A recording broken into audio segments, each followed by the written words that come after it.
शहबाज शरीफ ने, मरियम नवाज ने, ये सवाल आप इंडियन हाई कमीशन के बाहर क्यों नहीं आए? हम आए थे, आप नहीं आए थे, आप इंडियन हाई कमीशन के बाहर नहीं आती, आप पे आप पे रोल पे हमके आप भाई। अच्छा एक सवाल, उसने मोदी को ये अच्छा मोदी का नाम नहीं लिया शहबाज शरीफ ने। अच्छा ना ये पॉलिटिकल ना करें, ये कैसे इंडिया का सत्यानाश कर दिया सबने मिलकर, आप इस तरह ना खाने को इंतजार की बात है। मोदी का नाम क्यों नहीं लिया शहबाज शरीफ ने?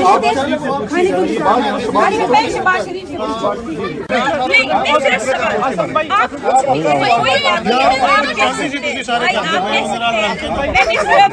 मैं अपना जवाब दे दूं, मोदी का नाम क्यों नहीं लिया शहबाज शरीफ ने, मरियम नवाज ने, शहबाज शरीफ ने, ये सवाल पाकिस्तानी है।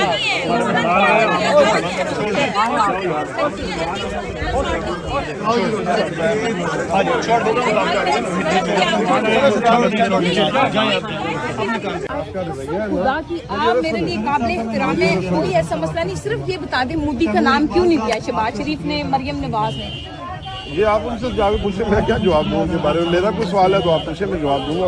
आप मेरा जवाब ये आपने जवाब दे दिया। Thank you so much sir. आप इंडियन हाई कमीशन के बाहर क्यों थैंक नहीं यू सो आए? मच। आप इंडियन हाई कमीशन के बाहर क्यों नहीं आए? हम आए थे, आप नहीं आए थे, आप इंडियन हाई कमीशन के बाहर नहीं आती, आप पे रोल पे हमके, आप उनके पे रोल पे हैं।